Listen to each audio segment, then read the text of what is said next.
এক বনে একটি আম গাছের ডালে মনের সুখে একজোড়া চড়ুই বসবাস করত। খুব আনন্দে তাদের দিন কাটত। একদিন হলো কি, প্রচণ্ড ঝড় বৃষ্টি শুরু হলো এবং চড়ুই আর চড়ুইয়ানি বাসার মধ্যে রয়ে গেল। চড়ুই চড়ুইয়ানি সেই প্রচণ্ড দুর্যোগে কোথাও না বেরিয়ে নিজেদের বাসাতেই রয়ে গেল। সেই বনে বাস করতো একটা বানর। এই দুর্যোগের দিনে প্রচণ্ড বৃষ্টিতে ভিজে বানরের অবস্থা হলো কাহিল। ঠক ঠক ঠক ঠক করে কাঁপতে লাগলো। ঠক ঠক করে কাঁপতে কাঁপতে সেই আম গাছের তলায় এসে হাজির হলো। বানরকে ঠক ঠক করে কাঁপতে দেখে দয়া পরবশ হয়ে সেই চড়াই চড়ুইনি বলল, ভাই, জলে ভিজে তোমার ভারী কষ্ট হচ্ছে। আমরা কেমন বাসা বেঁধে সুখে আছি। তোমার তো মানুষের মতো হাত পা আছে। একটা বাসা বাঁধলে জলে ভিজে আর এত কষ্ট পেতে হতো না। তুমি বেশ আমাদের মতো সুখে থাকতে পারো। এটা তোমার কিরকম ব্যাপার? তুমি কি বাসা বাঁধতে পারো না?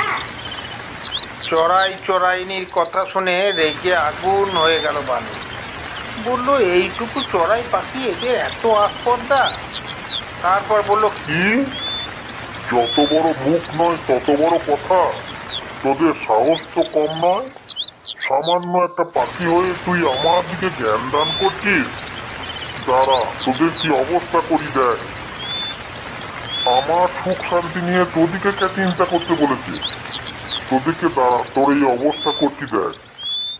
চড়াই চড়াই বললো, রাগ করো না ভাই, তোমার দুঃখে আমাদের প্রাণ কেটে যাচ্ছে, তাই এই কথাটা বললাম।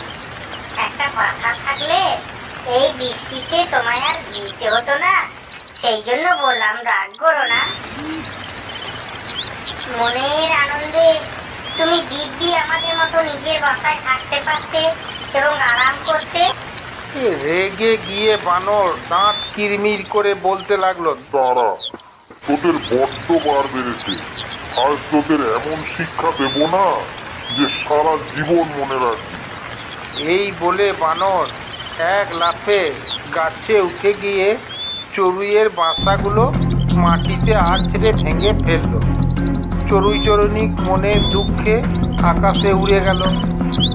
চড়ুই চড়ুইনি যখন উড়ে গেল, মনে মনে ভাবলো, বোকাদিকে কোনো জ্ঞান দিতে নেই।